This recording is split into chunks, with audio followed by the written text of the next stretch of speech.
and welcome to Retro Warriors episode 439. Woo. As always, I'm your host, Justin Baker, and as always, I'm joined by viable human Chris Saturn. Hello. Hi, Saturn. Hi, Justin. This is great. Everything is awesome. Yeah? That does sound awesome. It's just everything's going great. I know what's happening here. Really? I know what's going on around here. This is fantastic. Guy's here. Uh-huh. He's here. He's going to be here still at the end of the show for the after party. And you should listen to that. And if you don't, I'll find you. And so please listen to Guy on the after party when he's here after the ending theme. We'll remind you again at the bottom of the show. Right now we're at the top of the show where I'm going to talk about my week. How many cups of coffee have you had today, Justin? Today total? Yeah. I mean, the days run together when you don't sleep because you don't have to because you own an espresso machine. Yeah. So sleep, it's like in The Sims when you need them to stay up for extra long times, you know? I like that you just spent feed them coffee. like 20 hours the last few days fighting with tech stuff, and you have no idea what this topic is. I thought it was a different one. I got my weeks mixed up. If only we had a Trello board to organize everything so I can stay on top of it. I have been playing more Diablo 4 this week.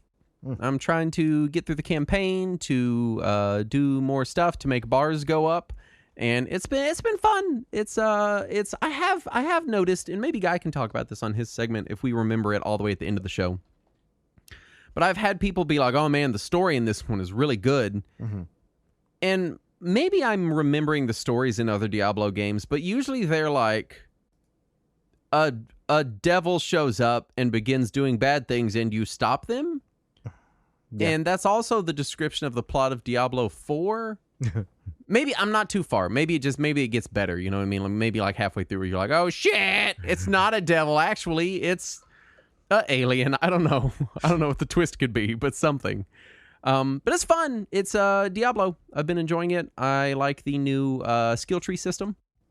Yeah. I think it's pretty cool. It's not quite as controller friendly as Diablo 3 was, but you know, it's fun. It's a good time, and it runs really well on deck. That's sad that the controller compatibility has degraded. To be fair, yeah, never mind. It is sad and it's stupid. What I was gonna say was, all the controller stuff was added to the console ports long after the actual launch of Diablo 3, but they know how to do it. Why not do it at launch? Right. Especially for one that's launching simultaneous on controller-driven platforms. Like, it works fine. It's just like, I don't know. The controller interface for D3 was so good. And it feels like a little bit of a step backwards, you know?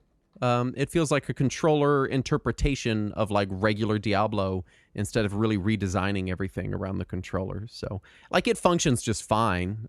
If I hadn't played Diablo 3, I'd be like, oh yeah, the controller's great. Yeah. But having played D3, I'm like, oh yeah, I kind of wish it was as good as that one. You know, that one was really good. And this one's like just pretty functional. That's unfortunate. But I'm enjoying it. It looks really good. It runs really well on deck. I'm hitting a solid like 40 to 50 FPS. Nice. It doesn't sound like it's going to go into space. I've got the TDP drop down to like 10. Nice. Runs really good. The always online part kind of sucks, and it still doesn't wake from sleep properly, so I have to fully exit the game every time that I put it to sleep. Right. Which is kind of dumb, but to be fair, it's Diablo, and so I'm probably playing it for long stretches, and it's a really good little dopamine machine. What is it called? A Skinner box? Is that it? Yep. So the one where it just drips good chemicals into your brain slowly as you hit a button? Yeah.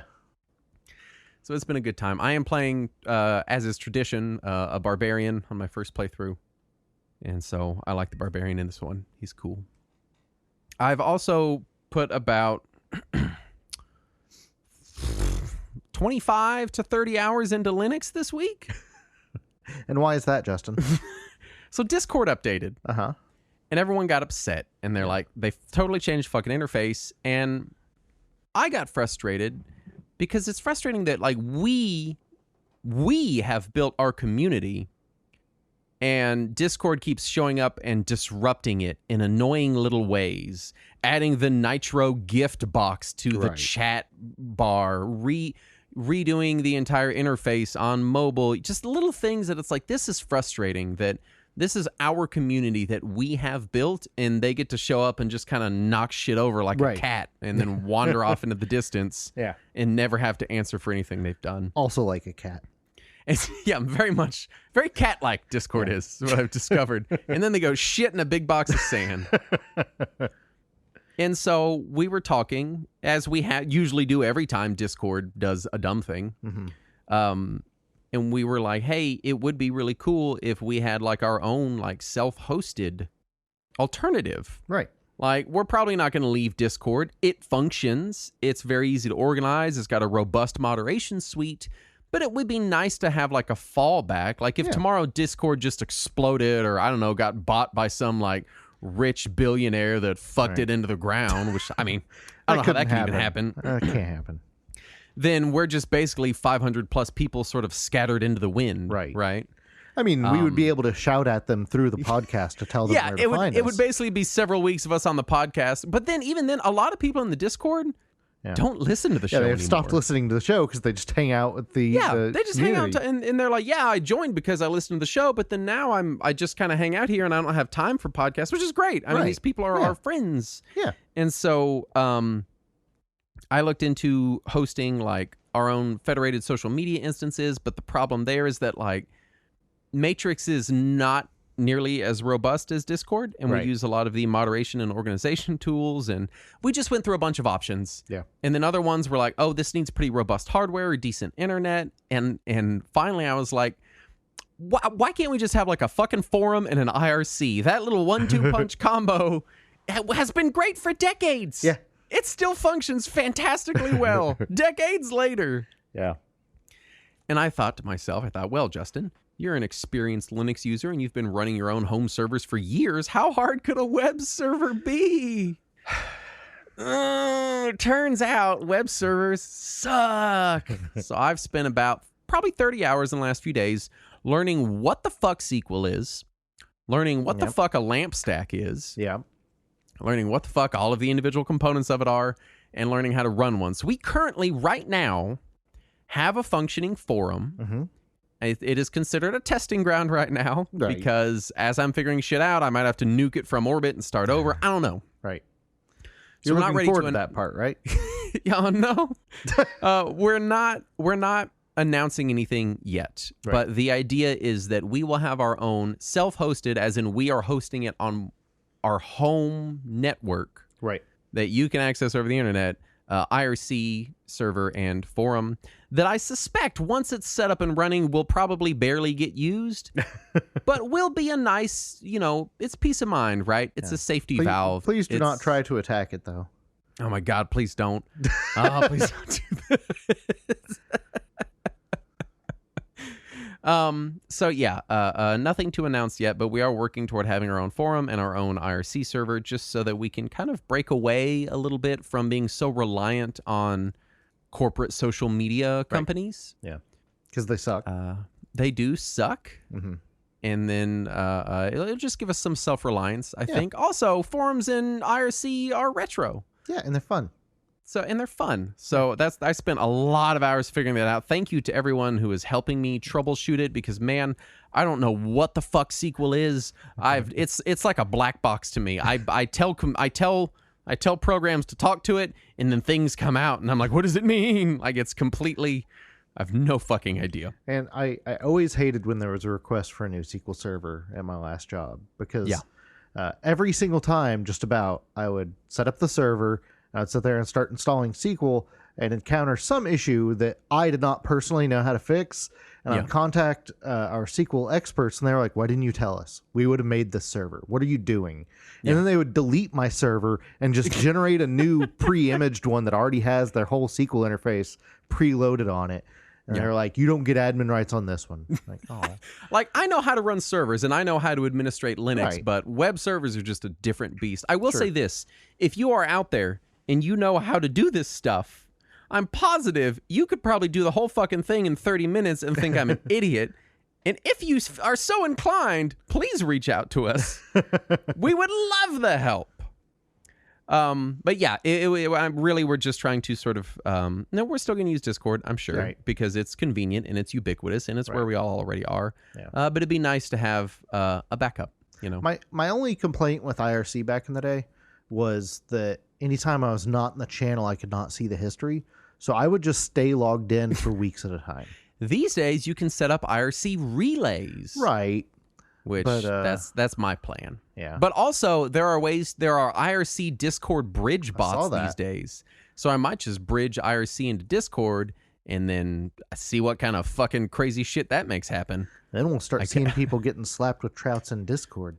It's all very terrifying because messing with any of our stuff is scary because Yeah. everything is built on the scaffolding of it's a thing Justin did one afternoon. Yeah. And so nothing's really done right or well. You know, it's the same reason why anytime I change anything in Discord, everyone's permissions get fucked for like a week. And I'm like, sorry, I just don't know what's Yeah. happening. And me and you don't notice because we both have admin permissions. So we see Right. everything all the time anyway. So And we then- now have a thread in Discord that is called RW Server Help, where people Yeah. are helping me test things and figure things out. So thank you to those people. If you want to be a part of that, please, for the love of God, help us. We don't know what we're doing. I'm scared. I'm just installing servers and opening ports and just, we'll see what happens, right? Right. Oh, what has your week been like, Saturn? So you bought me a copy of Hylix. Yes. And I Yes. started playing that. And first I tried to play it on my Steam Link. That was a mistake. It does not work on the Steam Link at all. Weird. Even it's a little. Steam Deck verified. Cool. It's weird You that it have to wouldn't have a work on keyboard the and Link. mouse to get past the title screen. I see. How strange. Yeah. So then I went to my computer, and it's neat and it's weird and it's surreal. I'd been looking into it for a while now. It's one that I had watched a couple of videos on, and it has an interesting sense of humor that meshes well with me, while also having some really bizarre graphics. It's not like creepy or dark or whatever. It's just very odd, surreal, like Terry Gilliam meets I was about David to say, it Lynch. seems very Gilliam-esque. Yeah, it's Yeah. weird. But I'm not super deep into it yet. I need to get back to it. I was going to play some more, but then my mother, who shares my Steam account, was playing her games, and I did not want to kick her off. So, Yeah. so I went back to Mario Wonder, and I finished it. And I Oh. finished everything in it. I got all of Oh. the things, and it's good. It's fun. There are some frustrating points, and what got me was all the levels have their little difficulty rating, right? Between Oh. 1 and 5 stars. And several of the 3 and 4 star levels felt way more difficult to me than the 5-star levels. I had noticed that early on, because I'm still early in the game, so it's like Yeah. 1 and 2 stars, and then 3 and 4 stars. Yeah. I'm not sure how they were rating them, but I guess realistically, how can you in a 1 through Right. 5 star rating rate the difficulty of a Mario level? Right. Because especially in Wonder, where each level seems to be a showcase for individual mechanics. Well, if go ahead. if you do everything in the game and you unlock all the special stages, there's one bonus special stage that it gives you at the very, very end. Mm-hmm. And I think you may be able to do it before you finish the game, but I didn't, just because I wanted to go ahead and finish the main game, and then I went to the special world. I think maybe I did do it. Anyway, so it's the hardest level that you can unlock, and you know how you have all the different little badges. Mm-hmm. So it's a level that's made up of like 7 or 8 different rooms, and each one gives you a new badge mid-level. Yeah.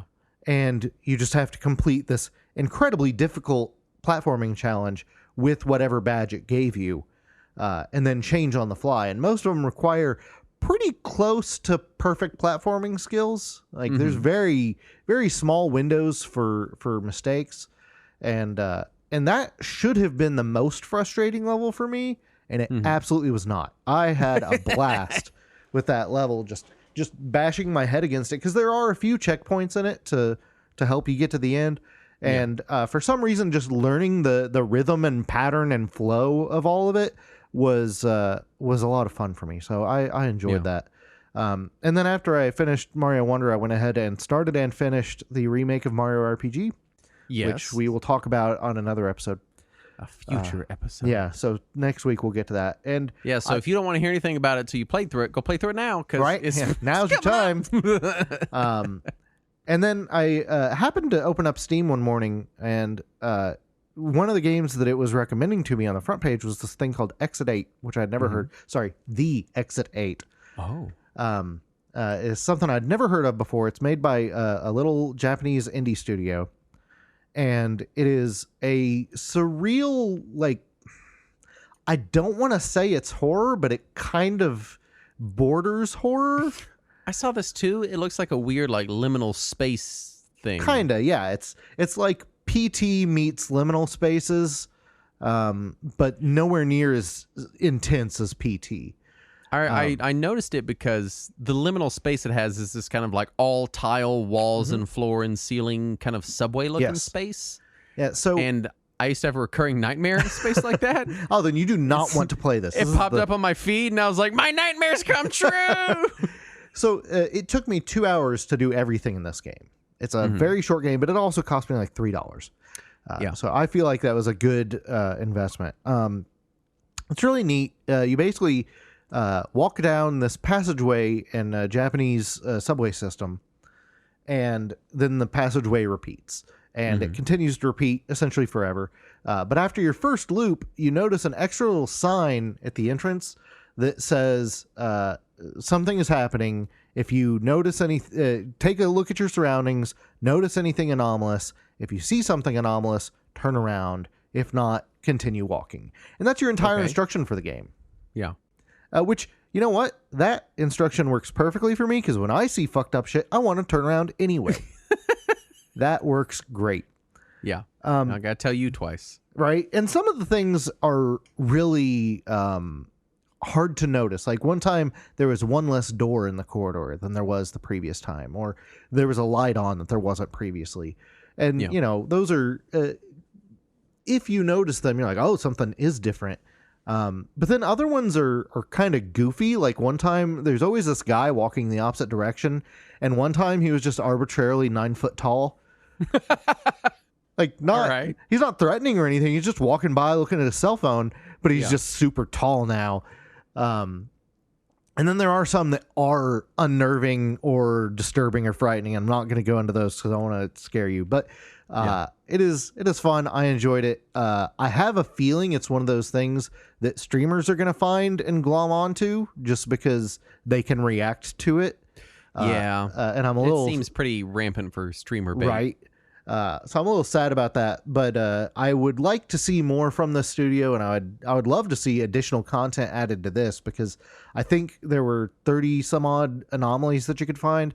And after the first time you manage to leave, because the first time you go through the lap, it says that you're about to reach exit 0. And if you are correct in either detecting an anomaly or not detecting an anomaly, then that sign will change to say that the next exit is exit 1. And it'll keep going up until you get to exit 8, and then you get to leave. And if you leave, the next time that you start the game, there will be a sign right next to the exit sign that says, terribly sorry for the inconvenience. There are still 20 some odd anomalies that have not been found yet. Yeah. But it's all in like broken, poorly translated English, and that makes it super charming to me. And I don't know why. But it's cute, and I enjoyed it, and I recommend it for anybody who likes that mildly creepy, surreal stuff. Yeah. Let's do the news. All right. First up, ReedPop is looking to sell its gaming journalism portfolio, which includes GameIndustry.biz, Eurogamer, Rock Paper Shotgun, Digital Foundry, Nintendo Life, and others. Many of which, not Nintendo Life, are very reputable journalistic outlets in the gaming world. Some of them, some of the few remaining reputable outlets. So I'm very nervous about this sale, because like Eurogamer, Rock Paper Shotgun, Digital Foundry, and Games Industry are kind of like some of the last actual real journalism going on in the space. And ReedPop, I believe, is the company that organizes PAX as well. Yeah. And I don't know if they're looking to also divest in that as well, or if they're just going to keep doing that. But just please don't let Embracer buy it. Oh, God. Please. Or Gamers. Oh, yeah. Yeah, I've worked for them. Yeah. A new market preference study from ESA shows that kids 10 to 17 don't want physical media and mostly want subscriptions, accessories, or in-game currency. Now, this was inevitable. Yeah. It was inevitable. Well, yeah, because they were programmed. Yeah, they were taught that. Yeah. They were taught that this is what they want. Yeah. I don't know, man. We're reaching the point where pretty soon we're going to be the old people yelling at clouds. Right. And they're going to be like, who fucking cares about having a physical game? I just want more shards or special coins or whatever. And then, like I know that in the market, we're already the minority because obviously if physical games were what made the money, that's what they would be doing. Right. But it's not. In-game currency and subscriptions are what make the money, so that's what they're doing. Yeah. And it frustrates me mostly because of the preservation aspect, because a lot of this stuff is just going to be lost. And I was thinking about it, like a lot of these younger kids, they're mostly playing stuff inside of Fortnite or inside of Roblox or whatever. Every game is a platform now. Right. And who's preserving all of these games inside of those games? I am sure the answer is no one. Inevitably, yes. So I worry about like the next generation. Like I can go back and play DuckTales. I can do that. Right. I can go back and play Super Metroid. I can go back and play the games of my childhood whenever I want. They're easily emulatable. What's going to happen in 30 years when those kids are our age and want to go back and play whatever weird mini game they played inside of Roblox? They probably won't be able to. No. I think some of it is obviously just the nature of how gaming has evolved, because gaming is so online these days that some games, like, how do you preserve some of them? Right. You know, some of them it's just like I don't like know. MMOs, it's next to impossible to preserve that, because even if you back it up and create a private server, it's experience based. It's the whole experience of playing massively. You know, so I don't know. Like I admit that it's a complicated situation. Yeah.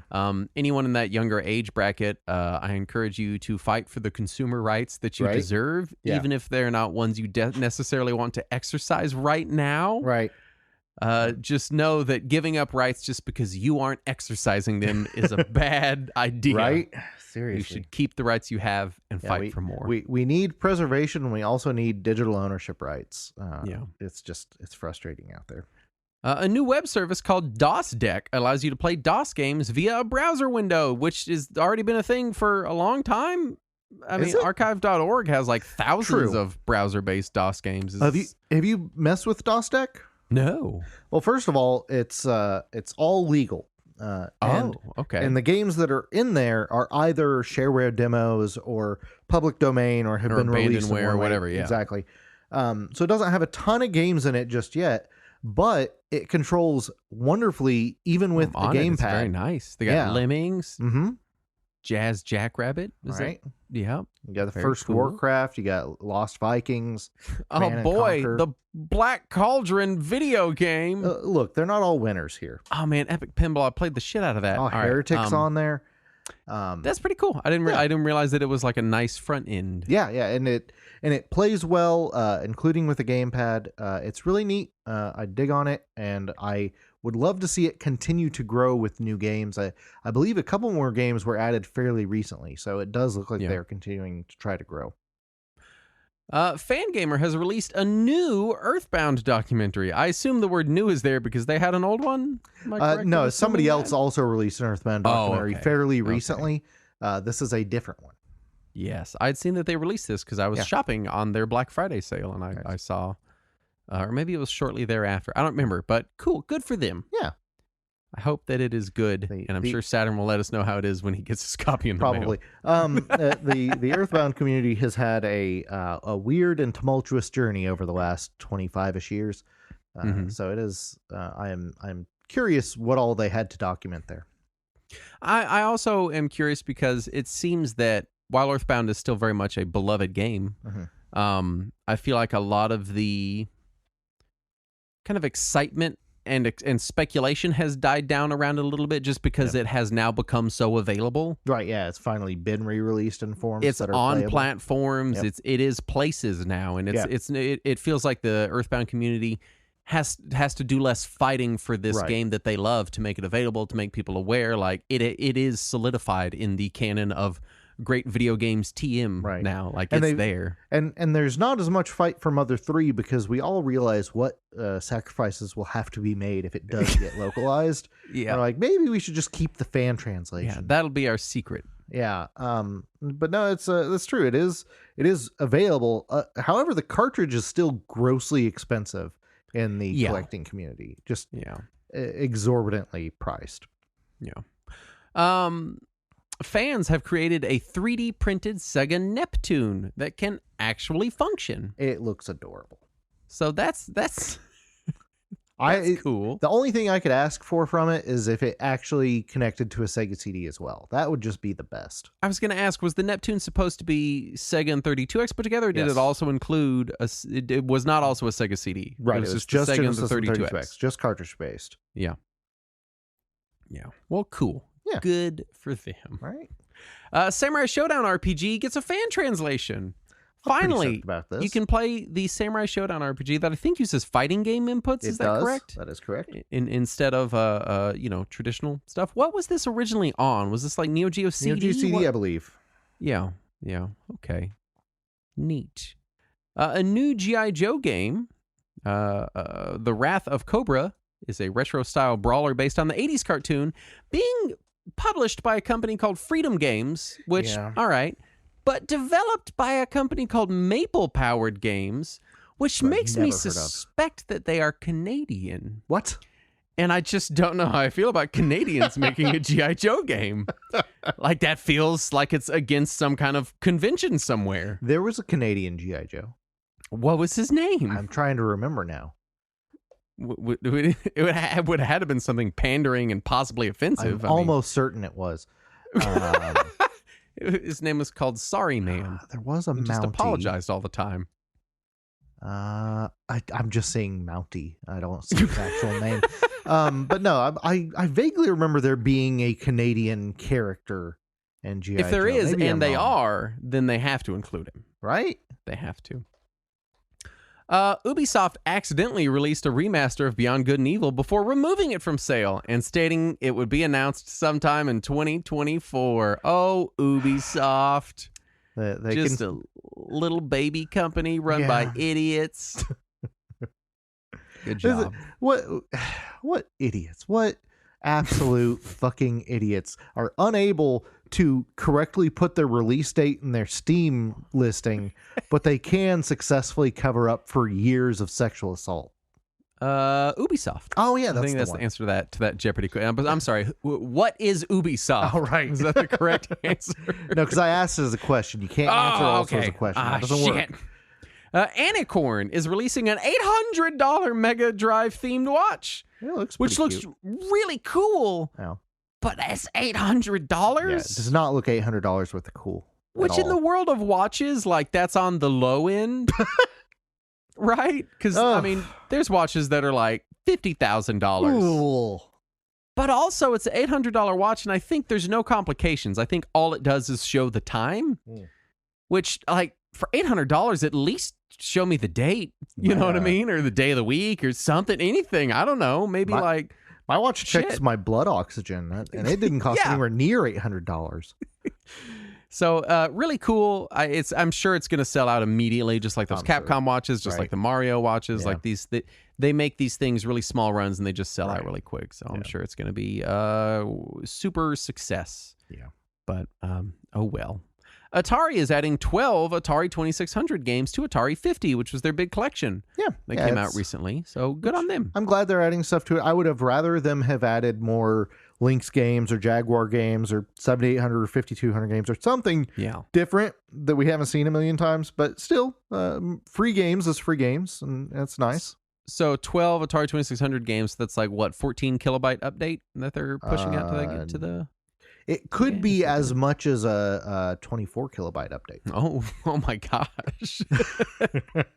Well, no, because they also have to put the JPEG of the box cover. So this is probably going to be like a 3 gigabyte update. Right, because it needs to be in 4K HDR Right. box cover. But the actual game ROMs could be up to 24 kilobytes. Yeah. Waluigi's creator showed off a preliminary sketch for Wah Peach, which is the Wah version of Peach. Yeah. That was rejected by Nintendo. He has since removed the images and deleted their Instagram account. So that sucks. Don't worry. But The internet saw the images. weird. And weird the internet character did its design. thing. Very interesting. Very bondagey, A little. which I didn't expect. It kind of just looks like Peach and like a real softcore gimp suit. Yeah, it's like head to toe latex looking thing. Very, very weird. But like cartoony latex. Yeah, well, there's a few different ones, and it's very, very strange, and like huge buckled platform boots. Yeah. I always kind of wonder why they never did a Peach version of Waluigi and Wario. This is apparently why. This Nintendo saw probably this and was like, they're no, like, no, too thank you. ugly. What would Wah Toad look like? You think? Oh man, I want to see Wah Toad. I hope it looks like Toad from the Super Mario Brothers movie. I feel like it'd have to be just like a poison mushroom Toad dressed up in like a little punk rock outfit. Like that's got to be it, right? That's less cool. That. Sorry to disappoint you. And finally, a new Super Nintendo port of the original Metroid has been made by fans. Features MSU1 music support, battery backup, and a Super Metroid style map and character status screen. I love that people are still remaking the original Metroid, even though it was already perfected with Zero Mission.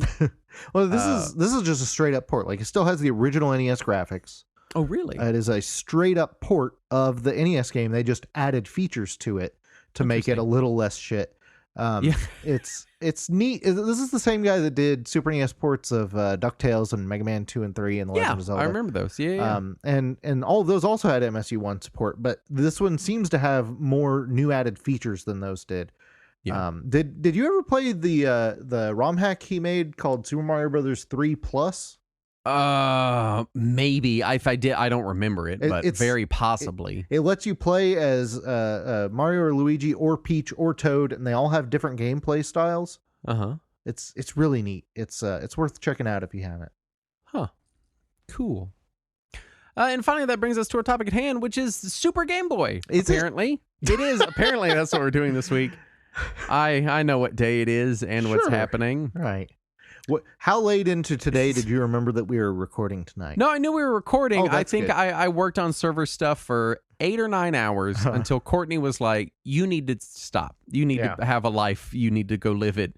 And then I went downstairs and I ate a bunch of food and I was like, I gotta record 3 hours of shows. And she was like, what is wrong with you? Right?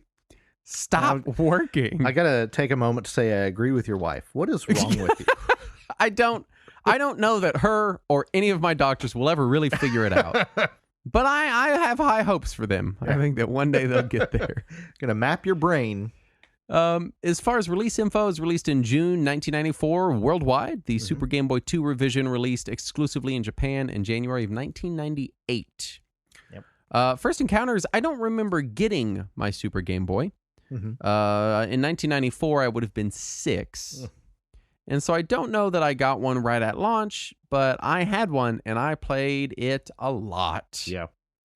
Many, many hours on my Super Game Boy. For the record, we should probably explain what it is. Oh, yeah, for people that don't know, Super Game Boy is a Super Nintendo cartridge that goes into your Super Nintendo, and you can put a Game Boy game in it, and it plays your Game Boy game on the TV like fucking magic. It was magic. This was like, obviously now as an adult, like, I understand how that works, but as a kid, I'm like, how? What? Yeah. What? It was. Yeah, as soon as I saw this, I was like, well, when is the Super NES coming out? I want to play my Nintendo games on my Super Nintendo. Like, it made no sense to me. Right? Like, obviously, like, as an adult, you're like, well, it basically just has a Game Boy in it. Yes. But as a kid, it's like someone being like, yeah, it's a tape deck converter, so you can put your VHS tapes in the tape deck in your car, and it plays the audio from them. Like, that's what it's like. That's what it sounded like, right? It was insane. I bet that could happen. But yeah, I played the crap out of mine. I played a lot of Game Boy, but I still played on my TV a lot. I really liked that you could draw on, do your little custom palettes and draw, and I would spend hours and hours and hours drawing borders and doing custom palettes. Nice. And playing around with that. So sometimes I would boot up games just to do that, and then not play the game. Nice. But I don't think I ever did that. Of it. Oh, I did a lot. Granted, I mean, I was probably 8 years old or younger. Right. And so just the idea that I could customize palettes alone was like incredible. I could color it however I wanted. I was basically designing video games, Saturn. It was amazing. That doesn't even make sense. How does that work? Right. I remember my mind being blown. Yeah. That the palettes could change. You could just change them. Yeah. Anyway, did you have one? Yeah. We got ours shortly after launch, and when I was writing the notes, I was trying to remember when I got it because I remember we got the free strategy guide from Nintendo Power for the Super Game Boy, which gave all the recommendations for palettes and stuff. Yes, I love that. Yeah, like how do you have a strategy guide for the Super Game Boy? Well, it's mostly palette recommendations. Yeah. And so I had that. And we got the Super Game Boy with Donkey Kong. I remember us getting them both at the same time. And I was trying to remember exactly when, and it occurred to me, like, as you were talking, what happened. So what we had done is we had rented Tetris Attack. And my parents both fell in love with the game, and they decided we had to own a copy of Tetris Attack. And we went to a couple different stores. We went to Walmart and Target, and that's all the stores. And they only had the Game Boy version of Tetris Attack. They didn't have the Super Nintendo one. And so we got that. It was, cheaper than the Super Nintendo one anyway. And we got it home. And I don't know if you've played Tetris Attack on Game Boy. I love Tetris Attack on Game Boy. What's wrong with you? I love it. It's so bad. But we were like, well, it'll do for now. And then my mom was like, but I really want to play it on the TV. And Super Game Boy had just come out not long before this, and we were like, well, let's get a Super Game Boy. And we got Donkey Kong so that I could play that too. And I remember my mom played Tetris Attack on the Super Game Boy one time. She was like, this looks like crap. I'm just going to play it on the Game Boy. But fortunately, I played plenty of Donkey Kong on it. Yeah, she hated the Super Game Boy. Every time she was playing a Game Boy game, I was like, well, I know you like to play on the TV. Why don't you just play it on there? She's like, it looks stupid on the TV. I remember playing a lot of, it's kind of weird. A lot of Game Boy Camera. Yep. On it. Yeah. I remember the first time I made that happen. Because you could play this game where you put your face on this guy and you catch balls. Right. But it's easier to do with a controller. Yeah. So I played that a lot on there. Right. And I feel like there was another game on the Game Boy Camera. That was like games on Game Boy. Is there a spaceship game? Yeah, I think so. There's something. I would play the games from it, or I would. In my mind now, I'm mixing them up with the pictures, 3DS camera games too. Yeah, I think I am too. I probably am. Anyway, yeah, I did a Game Boy camera on my Super Game Boy. I remember doing that. Right. Tell me about the lead up to the Super Game Boy, because this wasn't the first time that there was a weird thing like this. Right. Done. So first there was the Wide Boy, and which just sounds so insulting. It's just right. So this was made by Intelligent Systems, ironically the company that made Tetris Attack. So they released this incredibly large piece of hardware for the Famicom that allowed you to output Game Boy games via the Famicom hardware. It basically looked like an enormous PCB with an Famicom Disk System's RAM adapter like glued onto it or something. And in the earliest models would just have an attached Famicom controller hanging off the side of this PCB. And then the later models had a ribbon cable hanging off that you could connect to, that was connected to this Game Boy shell that didn't have a full Game Boy in it. It just had the screen and the buttons, and then whatever fed into the Wide Boy. And this was not released commercially. This was not something they sold in stores. This was intended for either game developers to test things or for press people who needed to capture Game Boy images. And they later made a one for the N64 too, they for did. Game Boy Color games. The Wide Boy 64. And the Wide Boy AGB, which was the Game Boy Advance version for the N64. Why was it called the Wide Boy? No idea. I looked. I could not find an Because answer to my that. inclination is to think that, like, oh, well, it makes it widescreen, but TVs weren't No. widescreen then. They were the Yeah. same aspect ratio as a Game Boy. They were just wider. Why Wide Boy? I don't know. Maybe, all right, this is my speculation. Maybe they think that if you're playing a lot of games on the couch, maybe you'll get kind of wide. It's because you're sitting on the couch so much. Yeah, You think because maybe when you that's play it? Game Boy, you don't sit ever. Right, you leap around the room. That's what I did. You spring around. But no, it's weird. It was like if you can find pictures or video of it, it looks really fucking weird. And the Famicom doesn't actually have enough VRAM to output a Game Boy signal. So the device would have to refresh the VRAM halfway through the screen's image, which if you have a good enough monitor means you would see the refresh halfway through. But it's such a weird looking piece of hardware. But then also Camerica, who we might remember is the company that released Game Genie over here, in addition, in cooperation with Galoob. I was about to say, I thought Galoob was in there somewhere. Yes, Galoob and Camerica and Codemasters all worked together to make the Game Genie, and also this Game Boy to NES adapter. I believe Galoob was involved in that too. It also never was commercially released, though it was advertised commercially, and it may have never even left the prototype stage. There are a couple of pictures of a prototype of this Camerica Game Boy to NES adapter. Yeah. I don't know that I have seen any images of it working, so I don't know if it works. Yeah, I don't know that I don't think it ever was a thing. Yeah. Everything that I have heard about it makes it seem like it was just they advertised it, they were working on it, and then the whole lawsuit with Nintendo happened. Yeah, it just kind of fell apart. Right. Well, let's talk about the actual Super Game Boy proper. Tell me about the hardware and what's going on here. Because again, as children, it was just magic. It just magically turned your game into a Super Nintendo game with extra features. Yeah, so there are little elves in the cartridge. Right. That makes sense. Right, and they live in magic mushrooms. No, so yeah, the Super Nintendo is not capable of actually emulating a Game Boy. So the Super Game Boy has most of the original hardware of a Game Boy inside of the cartridge, minus the controls and the screen and the volume and the digital audio converter, or the link cable functionality. Yeah. And in order to cut corners while they were developing it, they decided that it was close enough if they just ran it at 1/5 the clock speed of the Super NES, which was 4.295 megahertz. But that's slightly faster than a Game Boy, which I think is at 4.21 something. I don't remember exactly. And people have noticed over the years that it does run slightly faster and audio is slightly higher pitched. But at Nintendo, they're like, whatever.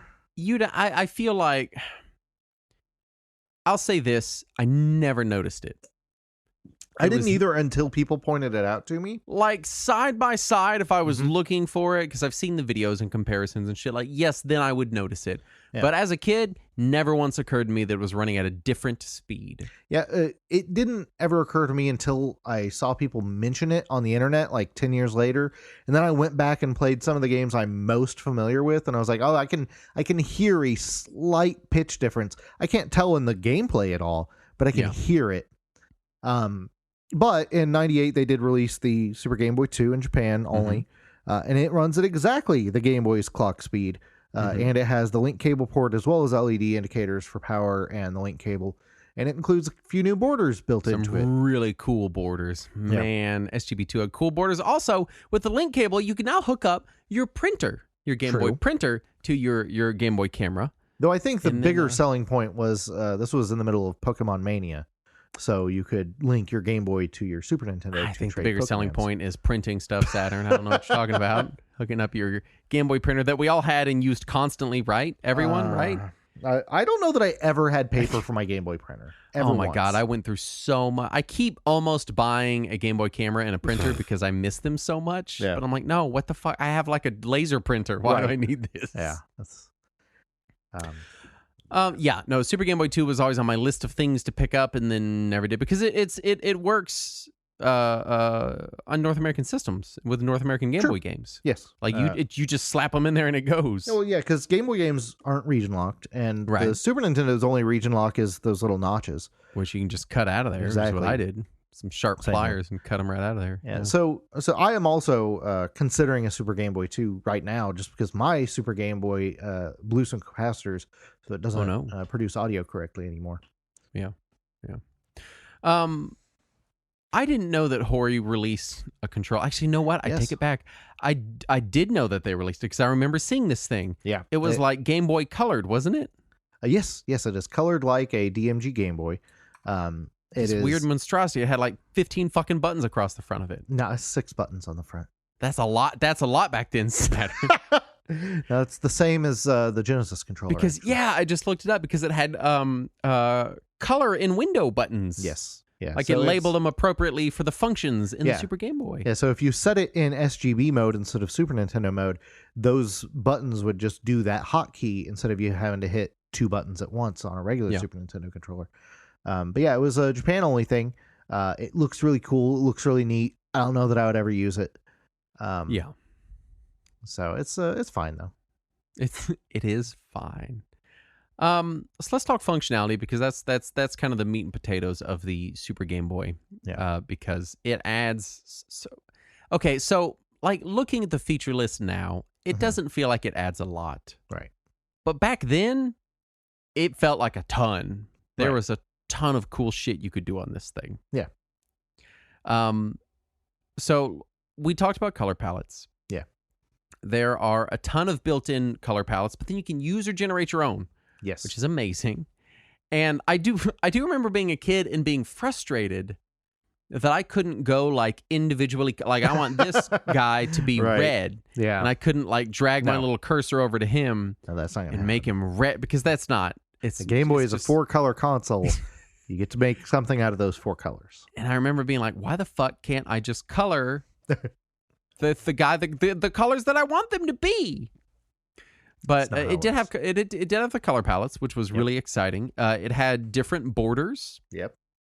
And I don't remember how many borders it had. There are 10 total borders. There's the standard DMG Game Boy border, 9 other custom borders, and the user-generated border. Now, the user-generated one, I haven't played with it in a while, but it was like a crayon. You could like essentially, draw in it. Yeah, it looked kind of like a cork board, I guess, that you could draw on, but you couldn't draw on the bottom. This bottom area was off limits. You could not draw on it, and it drove me insane, so I just never used it. Really, I don't know what you're going to be drawing in the border of your cousin. And then when it doesn't save it. Right. There's no, like, the second you turn it off, it's fucking gone. Though I think the Super Game Boy 2 does save some of that stuff. Does it? I think I mean, if you wanted to, like, pause your game of Super Mario Land and, like, write idiot and then point an arrow at Mario. Yeah. You could do that. That was the thing you could do. That's correct. And it would stay there until you turned it off. Yeah. You could even draw over the screen. Yes. Which I don't really know why you would. There were times when I would, like, if I was trying to remember where a certain thing was, if I was playing, like, I don't remember which one of the Final Fantasy Legend games, there was a point where, like, you had to play a matching game or something, and I was trying to remember where a thing was, and I just was like, I can draw on the screen. But then it's just an overlay. Like, it doesn't scroll with anything, because obviously, how could it? Right. But I think that's why I didn't like it, is I wanted it to, like, be in the game. See, for me, like, this was like, I was in middle school at this point when the Super Game Boy came out. Yeah. And like, all of my teachers refused to use the chalkboard. They all only used the overhead projectors, if you remember those. Oh, man, I remember those, yeah. And so for me, it felt like I had an overhead projector over my Game Boy game. And I could just draw a thing and it would just float there over it. And that was how I justified why it worked that way. Yeah. So that really, that's the functionality it adds. We have and you can change buttons. You can change the buttons. We basically reached the end of the feature set, which again, saying it here doesn't sound like much, but at the time, it was incredible. It was a big thing. Adding anything to anything at that time was nuts. That's true. So let's talk about what it does to the games. Yes. Because it does things. Kinda. Kinda. Now it does. Some games have built-in palettes. True. And so it will load them up, and if they have a frame for that game, it'll load up that frame automatically. Well, that's only on Super Game Boy Advanced games. Mm-hmm. Let's start with standard Game Boy games. All right, standard Game Boy. So this is a standard Game Boy game without Super Game Boy enhancements. You get, when you turn it on, you get the default Game Boy style border, and the game is shown in monochrome unless it is one of the select titles, mostly first-party games, that are detected by the Super Game Boy, and then it'll assign them one of those 32 built-in palettes based on that game. Mm-hmm. And that's all you get. Other than that, you just get the Game Boy game. Yeah. It wasn't until you started getting the Super Game Boy Enhanced games that you started to get custom borders, custom palettes, and other special features. I do remember at some juncture, I had my Super Game Boy, and the Game Boy Color was either out or coming out. Mm-hmm. And I remember thinking, like, why would I want that? My Super Game Boy is already in color. Right. So because again, of course, I mean, your child. Game Boy Color came out in what, 98? Yes. So I was less than 10. Ugh. So in my head, I'm like, I already got colors. Why do I? What is the? And then obviously, once I saw it, I was like, oh, it means like for real. Yeah. But in my head, I was like, I don't need it. I got a Super Game Boy. It's already in color. Right. It works great. So the Super Game Boy Enhanced games could support up to 12 colors. Mm-hmm. That's a lot less than a Game Boy Color. And not all 12 colors could be shown at the same time either. Well, I mean, slow down. You want to show 12 colors at once? Are you insane? Right? So I do remember Pokemon Yellow looking especially good on it. Yeah, it did look a little better just because it was the first of the 3 Pokemon games that came out after the Super Game Boy. So they knew, well, no, I guess the other ones. Yeah, other ones were 96 in Japan. 96. So yeah, it would have been after that. 98 here. So right. Yeah, they were the same year as the Game Boy Color. Yeah. I believe. In the US, because, yeah. Yeah, in the US anyway, because it was like, why the fuck are they releasing these old Game Boy games when the color is out? But I think it's the only one that has full Super Game Boy enhancements of the 3. The first 2 have borders, though, if I remember right. So Gold and Silver were Game Boy Color games. Correct. Well, they were Game Boy Color hybrid games. Yeah, so, they were Game Boy Color hybrid games. So I think they had special stuff on the Super Game Boy, but I don't remember. They had borders, but they did not support the full color that they supported on the Game Boy Color. Mm-hmm. So let's we're getting ahead of ourselves. First, the Super Game Boy games, the better graphics, the borders. They could also use the Super NES's audio chip to do sounds that the Game Boy itself wasn't capable of producing. Yep, like making Pikachu say Pika. Exactly. Which I think he does on the Game Boy anyway, doesn't he? He does, yes, he does. Yeah. Maybe it sounds better. Maybe that. I remember there was some to-do about him speaking.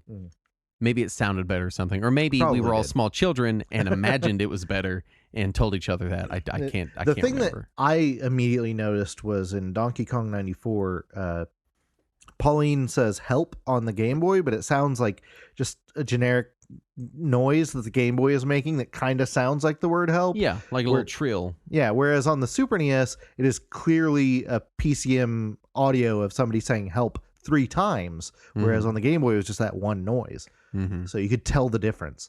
And then Space Invaders had an entire Super NES game on the Game Boy cart that would copy into the Super NES's RAM and let you play a 16-bit version of the game. Which, insane. Yeah, it blew my mind when that happened. It's frustrating to me that this insane technology is used for fucking Space Invaders. Well, it's because that's the only game that would have fit on a Game Boy cartridge in its 16-bit form. Done it with like Pong the Next Level. Maybe Pong could have handled it. Yeah. But and then there were some Super Game Boy Enhanced games that supported multiplayer on Super NES with a single cartridge.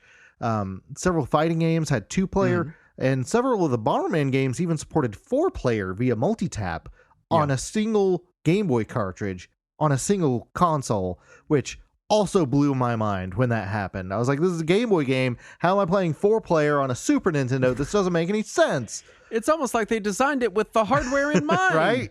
What? I know. Yeah, then we would get to the Game Boy Color games. Yes, let's talk Game Boy Color games. Yeah, so for people who don't know, there were 2 different kinds of Game Boy Color games. There was Game Boy Color exclusive games, which were in clear carts with a convex groove under the Game Boy logo. Yeah.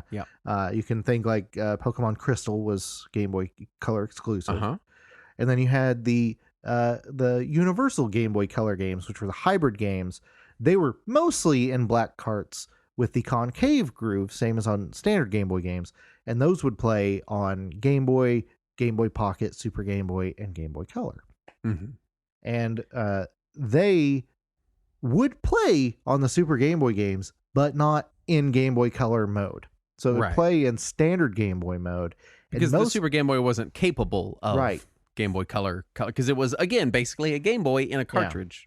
And most of the games didn't even support Super Game Boy palettes. Like, it would just show up as a 4-color game on Super Game Boy, despite being full color on Game Boy Color. But some of them do have Super Game Boy enhancements. Some of them have borders or custom palettes. But it still would not look as good as it did on the Game Boy Color either way. Yeah. It's... So, I mean, the Super Game Boy, at least the first one, I mean, the second one came out, what was it, 98? Yeah, 98. Something like that. Like, that's late to get. And I don't think did it have any more Game Boy Color capabilities than the Super Game Boy? It was just basically the same, but fixed, basically. Yeah, the same thing, but better clock speed and link cable support. So the Super Game Boy 2 as a product makes a lot less sense, which I think is why we probably didn't get it here. Because 98 is late. Well, it was 2 years after the N64 came out. Nintendo of America was not releasing that. Yeah, it was late. But the original Super Game Boy coming out in 1994, you got to remember the Game Boy was 89. So we're 5 years into the Game Boy. I think, what year was the Pocket? Was the Pocket 95? 94 or 95, somewhere in there. So this is right in that kind of era where they're like, hey, how do we reinvent the Game Boy? It's been out for several years now. It was technologically kind of dated when it did come out. Yeah. Oh, 96 for Game Boy Pocket. My bad.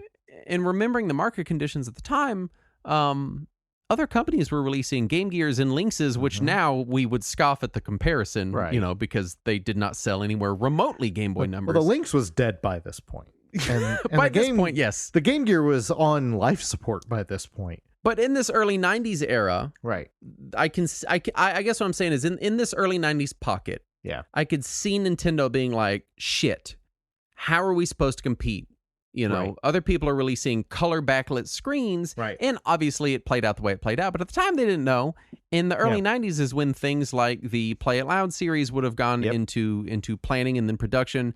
It's when they would have had to start planning Game Boy revisions, the Pocket and the Super Game Boys, when these ideas would have been in the works while the Game Gear and the Lynx were coming out and then dying on the market. Although we say die, the Game Gear has a very long, thin tail behind it. Yeah, it was on life support for many years. Many years. The Lynx, on the other hand, released a few months after the original Game Boy and died pretty quickly after that. It was pretty quick, yeah. It was not out there much. No. But my point is just that the Super Game Boy made a lot of sense in that market era where when they would have had to come up with the idea, I could see them being really nervous that there was going to be a slew of Game Gear likes hitting the market. And it also gave them the opportunity to advertise the Super NES as having a much bigger library all of a sudden. Yes. So this was in the heat of them competing with Sega. In the 16-bit, which they weren't winning that fight the whole time. Yeah, the Super Nintendo launched with not a lot of games. What was it, like 16 games? Well, this is 3.5 years into the Super NES lifespan, so they were just starting to come up on Sega. They hadn't fully overtaken them, but they were starting to come up on them in the West anyway. And so they were really trying to get something they could advertise, and it did allow them to say, well, now there's hundreds more games you can play on it, and many of them you already own because you have a Game Boy. And so it was from a marketing perspective, it was also just a brilliant idea. Like this, do we have sales? I know I'm kind of getting ahead of myself, but I don't know that I was able to find sales figures on the Super Game Boy. I don't know that I've ever seen sales numbers for the Super Game Boy. But I suspect it sold pretty well. Yeah, it was. I so as well.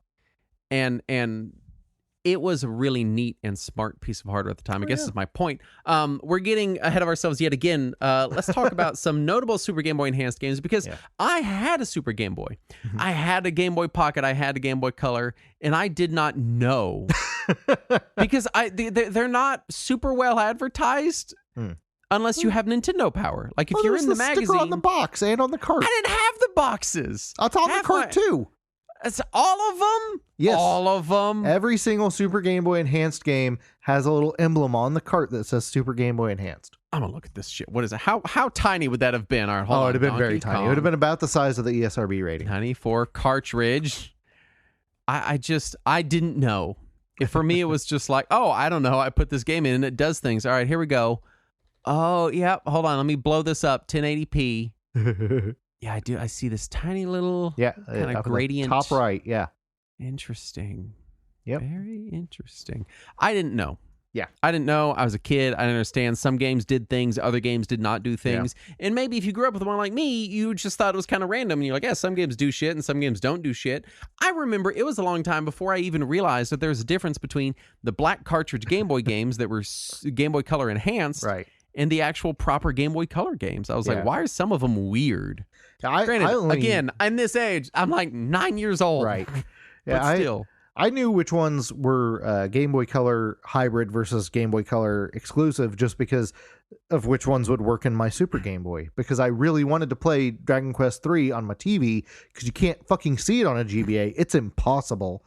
And I would plug it into my Super Game Boy and it'd be like, no, I don't want to. I also played a lot of Pokemon, and I'm convinced that they did not have the stickers on the cartridge advertising. I don't know that they did. Because, again, they weren't mostly actually Super Game Boy Enhanced. Right. They were like half Super Game Boy Right. Enhanced. They had some same Super Game Boy features, but they weren't Super Game Boy Enhanced. Like Yellow might have been. Yeah, I was going to say Pokemon Yellow, which I played a shitload of, definitely was Super Game Boy Enhanced. I don't know that it's on the cartridge. It doesn't appear don't to be, think no. It is. No, I'm looking at a picture. It's not on the cart. And then Gold and Silver, like we were saying earlier, did some stuff, but weren't in but they were mostly color. Game Boy Color games. But I think they still had backgrounds or borders. They do have borders, yeah, but Nintendo didn't consider just a border or just a color palette to be enhanced. It had to be both. Right. So the only reason I knew to look for that little emblem on the games back then is because if you had the player's guide for the Super Game Boy, like on the first page is like a full page that's like, this is the Super Game Boy Enhanced emblem. Look for it on your favorite games. Yeah. And like it was a huge advertisement to tell you to do that. And the Pokemon games, which I had at the time, I guess all 6 of. I had Pokemon Red, Blue, Yellow. Yeah. And then I had Pokemon Gold, Silver, Crystal. Yeah. Those were primarily what I was playing. So and it with no stickers and it was extra confusing on them is my point. So let's go over some Super Game Boy Enhanced games. I'm looking at the full box of Pokemon Yellow, and they do not mention the Super Game Boy at all on it. Really? Not even a mention. They mention Game Boy Color, and they mention the Game Boy Printer, but they don't mention the Super Game Boy at all on that box. I think Nintendo, because the N64 was already out, Nintendo of America was not at all interested in further advertising Super NES accessories. Yeah. Anyway. So, point aside is that it would not be weird if you weren't aware of all the games that had Super Game Boy enhancements. Yeah. Or at least some of them, that are worth looking at. And there is a list of 500 Game Boy and Game Boy Color games that have at least one feature that is compatible with the Super Game Boy, which is insane to me.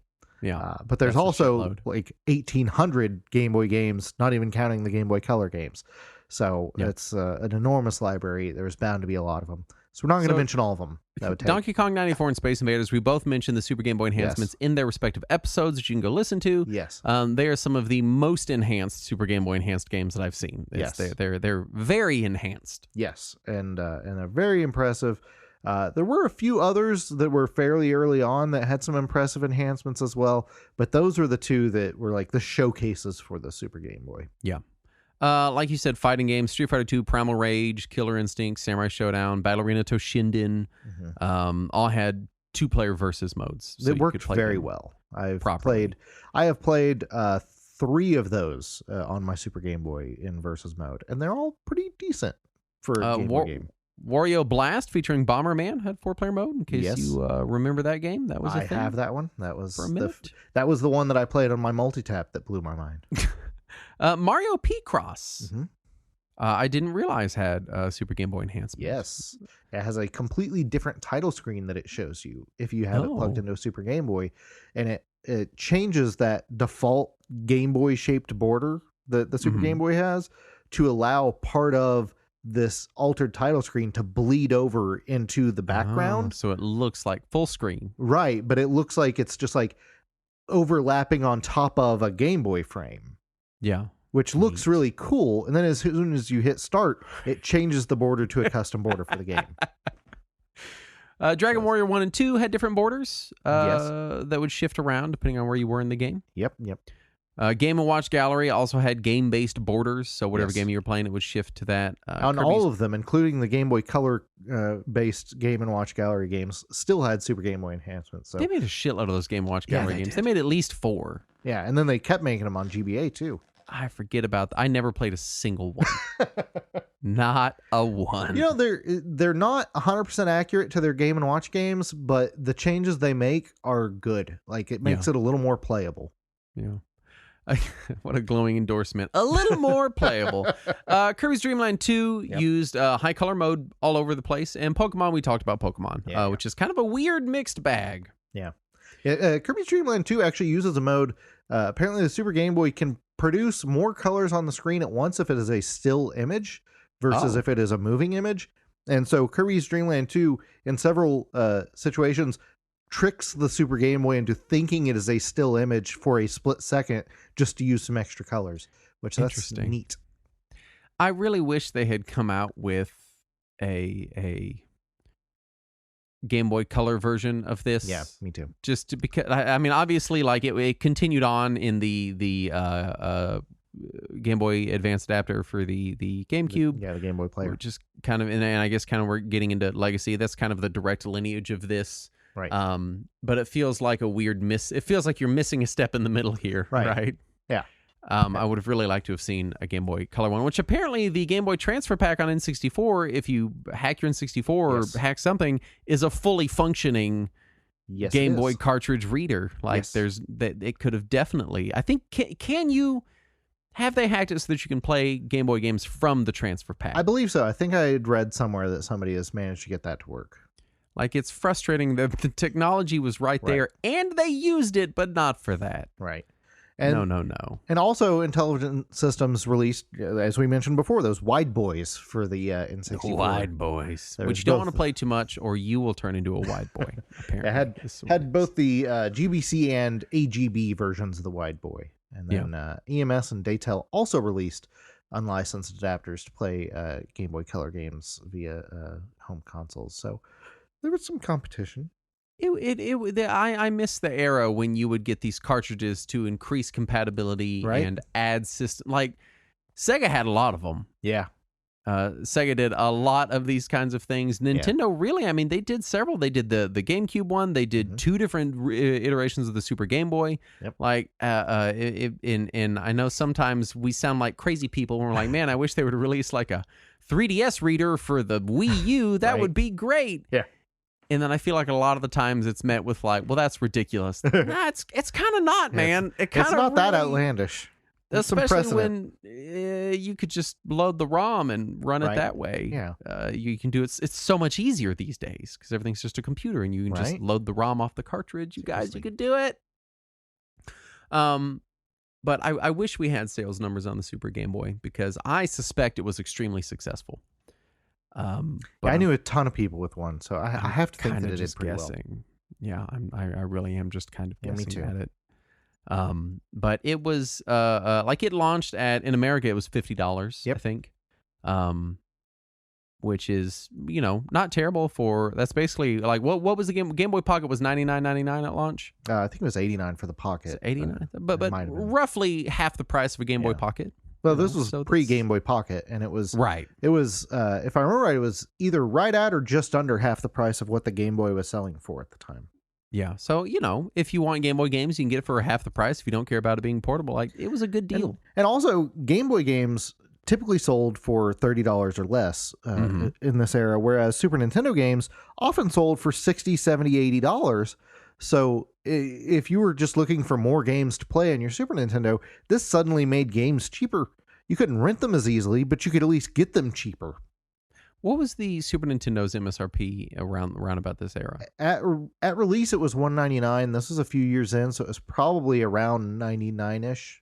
Yeah. So like for $150, you could have access to the entirety of Super Nintendo and at the time Game Boy libraries. Like, yeah, actually, that's nuts. Now that you say that, I think I had seen an ad when I was doing research for this episode that mentioned a bundle of the Super NES and Super Game Boy for $150, and they had advertised how big the library was. So yeah, that sounds right.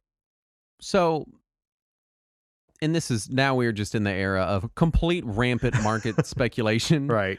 But Genesis was doing really well against the Super Nintendo early on. Yeah, and it wasn't like Star Fox started to give Super NES some ground. And again, this is America centric, and other parts of the world as well. In America specifically. But yeah, Star Fox started to give Super NES some ground, but it wasn't until Donkey Kong Country that Super Nintendo ever took the lead. And Donkey Kong Country was after Donkey Kong 94, so this would have been before Nintendo had taken the lead. So Sega was still in a lead. It was a less healthy lead than they had before, but they were still in the lead when this came out. Like, I don't think the Super Game Boy is what pushed anything over any edges. No. But I think the Super Game Boy, I don't think you would be out of line to say that the Super Game Boy meaningfully contributed to that market turnover that we saw around that time frame. It certainly gave the Super NES a better value for parents to look at. For sure. Most definitely. And if you like value, we have a Patreon at patreon.com/retrowarriors where the value is insane, and I'm passing the savings on to you for any amount of money. Give us any amount of money and you can listen to Talking Wizards. Literally any non-zero amount of money. You can just have it. You can have all of it. There's 138 episodes. If you find a way to get in touch with Andrew, he might give you money to listen to Talking Wizards. It's like 150 hours of me and Andrew talking about mostly cereal and Batman and Kevin James movies. So, Perfect. you got 150 free hours you need to fill with stupidness. We also have Read Along, which is our show in which we read an old magazine, which are very weird and kind of disturbing in multiple ways. And some of them, I think, might have crimes in them. Sometimes. So if you want to relive that, then it's a lot cringier than you remember. I promise. Yep. Oh, I promise. I can't forget that small child in the pink ski mask. It's stuck in my head. Keep thinking about that kid. Is that when they were giving away the email addresses of all those children? Yeah, that was when kids would write in to meet other gamers, and they would share their email address publicly, and they printed it in PlayStation Magazine along with their home address and their age. Yeah. Oh man. Oh God. No, their home address wasn't there, but it was a list of their interests, and they could include a quote. Didn't they have like what city they lived in though? It had there was too much identifying information. Yeah, way too much personal identifying information. An uncomfortable amount of identifying information of children. Printed in PlayStation Magazine. So if you want to hear us discovering that, it's there. We also read a lot of quotes from there. Yeah. We also have uncut versions of this show, which are there and they're a thing. And really, they're getting long. I try not to advertise how much extra content the uncut version of the episode includes because, like, theoretically, the uncut varies. Yeah, theoretically the uncut, the thing you're getting is early access. You get the show a couple weeks earlier. But they're also kind of habitually including 15 to 30 minutes of additional discussion. And by discussion, you mean just us rambling. Yeah, it's mostly none of it's about the topic. We know we're not cutting like relevant topic stuff out of the show and putting it into the pre-show.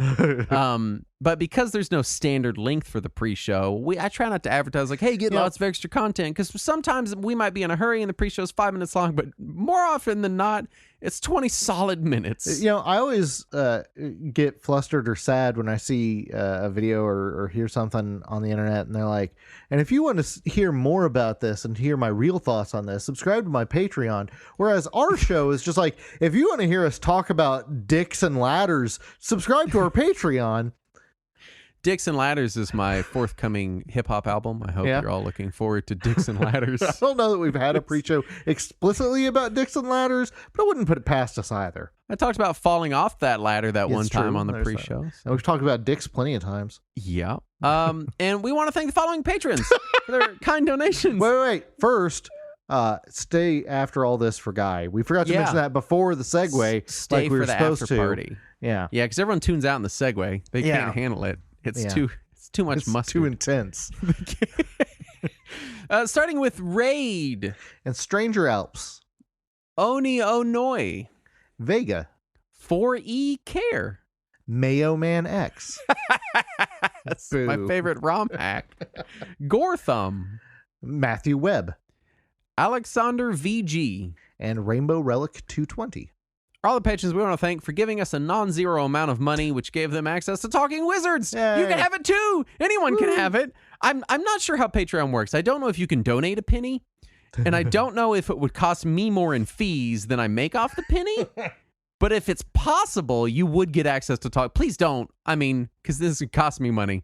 But yeah, that's the thing. Anyway, stay tuned after the show. Guy's going to be here with us to bring his very poignant and meaningful thoughts and opinions that are going to make us think deeply about life and what it means. Or he's just going to talk about wrestling or something. I don't know. I guess we'll see. We'll see what happens. Anyway, thanks so much for listening. We'll be back next week. And as always, let us cling together.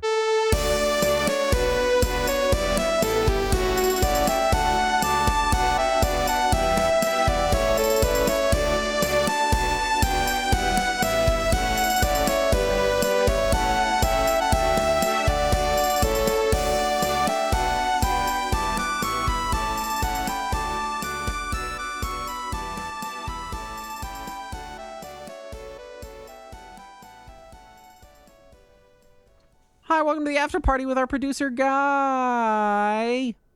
Was that a question? Here. Was that a statement? It was a question, yeah. I feel like every month it gets longer, me saying it, so I'm just going to start dragging it on. Great. In 2025, it'll just be like 5 minutes. It'll just be a 4-minute long sine wave, and then you'll start talking about hockey or something. Oh, my God. Hi, Guy. Eventually, Guy will learn that if he does say something, it'll make the noise stop. And right. That might convince him to start chiming in earlier. You want me to learn Possibly. things? You demand too much, Saturn. Too much. Demand too much and expect too much. I don't even know that I learned English. My first note says Diablo 4, how for do. How for do? Guy. I don't know what that means. All right. Well, How for do are you enjoying Diablo 4, Guy? it's all right. It's a Diablo game. I keep trying to catch you when you're on to like join your game or something, but I can't. You're never on. I'm on. I assume you level 90 billion by now. No, I'm level 42. Yeah, that's high. I'm 27, I think. Yeah, the leveling in this is significantly slower than Diablo 3. It feels really slowed down. Yeah. And I feel like I remember hearing people complaining about it, and you know, if it's not your thing, it's not your thing. But I think in fairness to the game design, originally in Diablo 3, the leveling was pretty slow too. Yeah. Until at least like the first expansion. Yeah. Or wait, Well, they only I had also- the one expansion. Whatever. A couple of seasons in, they're like, okay, well, let's speed up how quickly you can level. I feel like Diablo 3 was kind of this like frantic rise of like, how do we keep people playing? Make it faster, make everything faster, make the enemies faster, make the leveling faster. And like Diablo 3 now is like this sort of caricature Yeah. of like launch Diablo 3, but in a really like satisfying, the same way that like Vampire Survivors feels like a caricature in a way of like these kinds of games. Like it's in a satisfying way, but it almost feels like this goofy gonzo, like gained 70 levels in 4 hours and now you're on torment level 17 killing 800 satans a minute. Like that's you know, like it's in a fun way, but it definitely it ramped up real fast. I'm having a lot of fun, like getting the zone that I'm in to like level 2 completed or whatever. And then moving on with the story. That seems to be enough time for me to be like, okay, I feel like I've lived in the zone for a second, and I've got the right amount of potions and shit. The zones, because I'm a little ways behind you. The zones feel pretty samey to me. Do they kind of start mixing up eventually, or is it just kind of? No, they're pretty samey. There's a desert zone, I guess. Yeah. But for the most part, they're sort of like dark and spooky and rotting, I guess. Yeah, I guess that is one thing I missed about Diablo 3, which everyone bitched about when D3 came out, was that it was so bright. Oh, yeah. I always liked Diablo 3. It was very bright, very colorful. It was like things puking rainbows all over the screen all of the time. Sometimes literally. This one's very... Yeah. This one's very like... it feels very much slower and more methodical in every way. Like across the board, everything feels like, hey, let's slow down. Yeah, for sure. And it's I don't know, it's engaging, and I'm enjoying my time in it and consistently coming back to it. But I wouldn't be like, I'm glad I didn't pay like $80 or whatever, or $100 for 5-day early access or whatever it is. Yeah, it's like I'll sit down and lose track of time playing it for sure. Yeah. So whatever hook that, like, because I can't identify what like hook that is, but whatever hook it needs to, like, you'll sit there and like stare at it for 3.5 hours and then blink and be like, oh my god. It has that for me. I don't know why. I don't know where it's coming from, but it's there somewhere. They got it in there real good. Yeah. Like I was gonna say a second ago, like I don't particularly get the complaint of people complain. I've seen it a lot of times where a game launches with like early access for an extra like $30 or whatever, and by early access I mean like 5 days or whatever. Yeah. And a lot of the chatter, I guess, that I see online and complaints is, oh, so you mean it's actually $100 to play the game on release day? Like, well, no, I don't think you can frame it that way exactly. Well, also, I mean, maybe you have seen this, but I've yet to see a game come out that advertises an increased price for only the early access. It's usually like, oh, get these things and these in-game items, and also a few days early. Yeah. So, like, if they were just like, hey, for $10, we'll give it to you 6 hours early, like, all right, that feels kind of shitty. But when it's like, oh, this is our premium, I mean, also the silver, bronze, gold packages also feel shitty. Yeah. But when it's part of a larger package, it's a little less. It feels slightly less scummy, I guess. You know. Yeah. I guess, I don't know. It's just a weird complaint to complain about. Like, if you don't want to pay it, or like how much does it bother you that you didn't get to play the game 5 days early or whatever because you didn't want to shell out $30? Like, why is that so problematic for you? I will say that while I'm not agreeing with these people, in the instance of a live service game that is seasonally based, because Saturn, you may not realize this is a seasonal live service game. I could see being like, hey, those 5 extra days are actually meaningful to me because it gives me more time to access the content of this season before it rolls over into the next season. Like, I doubt that they're making such a nuanced argument. Well, then, but like, I could see that, you know. That and Blizzard games also like are live service games like crash for the first 2 weeks anyway. Like, I don't. Yeah, that's true. It's almost like they don't know what the fuck they're doing. Almost. I mean, but they've been doing that for like since 2004, right? Like, it's possibly before that. Well, maybe, but that's when like WoW launched, right? Mm-hmm. And that was the first like always on service before they connected everything to like BattleNet 2.0 and shit. Right. And so it was just fascinates me. Go ahead. So it's just consistently every game they launch, they have server problems for the first 5 days, and it's on purpose, right? Because they know after the first couple of weeks, like the player count's going to drop no matter what they do. So why invest in that hardware? I think you can temporarily have the space. Like they could just pay for extra servers for a couple weeks and then just not need it, right? Isn't that how that like kind of corporate level server stuff usually works? Well, yeah, they could virtualize it and do that now, but True. Back in 2004 was probably different. right. Like they sold off their original launch servers at one point for like charity. Yeah. And I thought about buying my original like Laughing Skull server just because that was the server that I played on. I think it'd be really cool to have that. Yeah. That'd be a neat thing to put in like a big shadow box to hang on your wall. Right? I spent so many hours in that server. God damn it. Does it work? No, you can't do anything with it now. You just look at it. It's pretty. Because I had talked about like I played on the free weekend. I saw you were playing. I was asking you about it, and you were like, "Yeah, it's fun, but I'm a little early to tell." And then I played on the free weekend, and I did eventually buy the game. But in my quest to determine whether or not I wanted to buy the game, because like I was enjoying it, but I wasn't as enthusiastically enjoying it as much as I was Diablo 3 on Switch, right? Yeah. So I went and played a bunch of other games. I went and played like Grim Dawn and Titan Quest and Chronicon and what's the Grinding Gear Games one? Path of Exile. And then I was going between rotating through all of those and then back to Diablo 4 because it was that thing. I was like, there's something here. There is some kind of hook this game is digging into me that these other ones aren't right now. And I wanted to make sure that was like an actual thing. I don't know what it is. I don't know why. I can't identify what it is. But there's something like subtly satisfying about it. Are you playing a sorcerer? Yes, of course. It's just wondering. A fire sorcerer named Cytail with purple hair. Like why would I play anything else? I don't know. I've never seen what your like regular Diablo character is because we played Diablo 3 together, which was seasonal, and I think we were picking based on like what was viable for the season. Mm-hmm. So I had not gotten to. I've never seen your like first choice, in air quotes, real Diablo character. I assumed it was a sorcerer, but I had no idea. Yeah, it's a fire sorcerer. I'm a fire mage in WoW. Just anywhere that I can do magic. I tried. My first Dark Souls character was like a pyromancer. That was a terrible mistake. Figure if your first character on Dark Souls is a caster and you don't understand how Dark Souls works, you're gonna have a hard time. I did. Time. Yeah.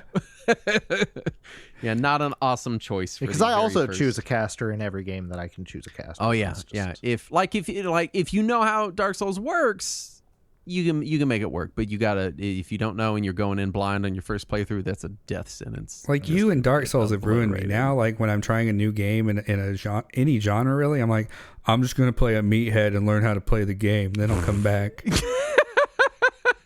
I've ruined you. Yeah, because that's how you do it.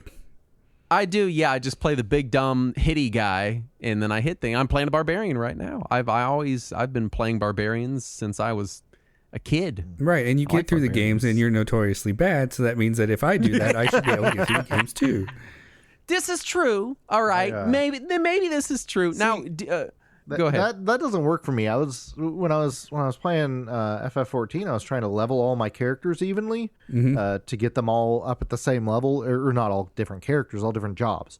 It's just one character. Yeah, and I learned that all the melee jobs, I just constantly die. I cannot stay alive if I am within melee range of an enemy. I cannot block things. I cannot dodge things. I do not know what the fuck I am doing as soon as I am in melee range. Give me a ranged person, an archer, or a caster, or something. I'm fine. I'm just fine with everything. The hardest part, and this is a thing that I've been struggling with in D4, is like in Diablo 3, I know how to build a barbarian, and I know the cycle of abilities that I can use such that I never have to think about what I'm doing in a moment. It's kind of MMO-like, where I cycle through these abilities, and I'll either overcome this situation or I will not be powerful enough to overcome it, and that's it, right? That's how games work. Diablo 4, they've kind of... and it may just be because maybe at higher levels it's like that. Like in Diablo 3, I did a whirlwind build, and literally all I did was just whirlwind around like the Tasmanian devil, and that was my whole... I mean, you played with me. Like that was it. Like I do that, and if I die, then I wasn't strong enough. But in D4, and maybe it's different at higher levels, but where I'm at right now, I'm really having to think and properly use my abilities according to the situation I'm in. And it's flexing a very non-Diablo-like muscle for me. And it's the hardest thing because I always play big, meaty melee dudes. And the hardest thing for me playing those is always slowing down in the moment and doing it right. You know what I mean? Like executing my abilities in the correct order or making a good judgment call in the combat that I'm in. And it's hard. What world tier are you playing on? 1 or 2?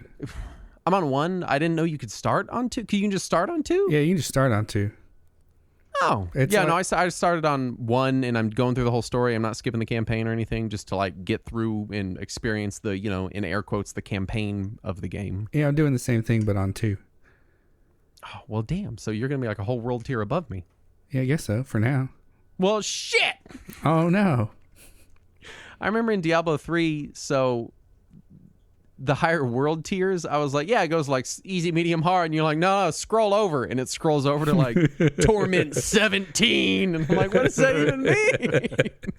Yeah, there's like 20 difficulty levels in Diablo 3. Yeah, And you're like, I'm on the first one. It's fun. I'm like, no, that's nobody plays on that level.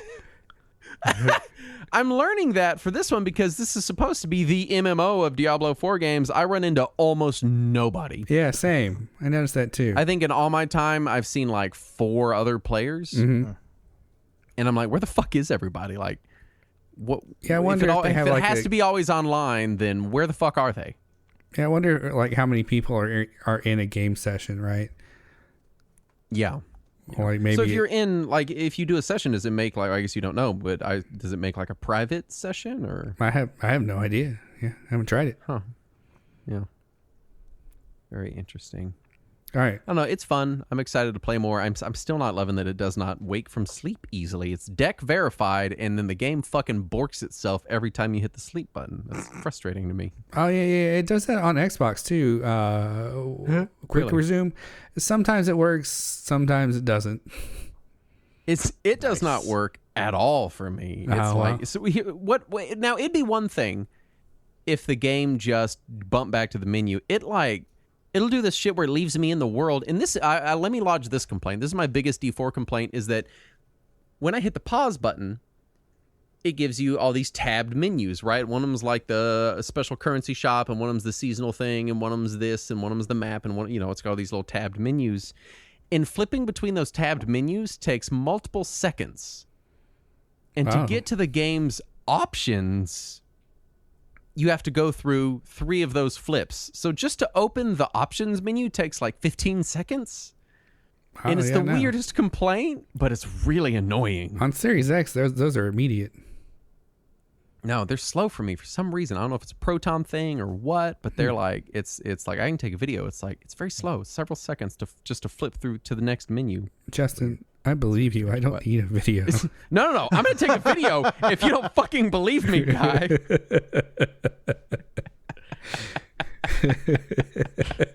If you think I'm lying, look at this evidence. You're always lying to me. Fucking jerk. Guy, thank you for producing the show. You're welcome. Hold on, I got 2 notes. Oh, okay, yes. What are your notes? Dixon Ladders is my new romance game. Okay, yeah. Great. And I wouldn't be surprised if Mayo Man X already exists Oh, God, I hope. Yeah, as a it ROM does. hack of some sort. After I said Dixon Ladders, my first thought was Shoots and Ladders, but with dicks. Yeah, that's Yeah, why it's it's the a adult romance version game. of the game. Oh, okay. Yeah. Yeah. Anyway, thanks for being on the show, guy. You're welcome. Thanks for having me. Okay, bye. Excellent sign off, Justin. Thank you. Bye. You're the best at this.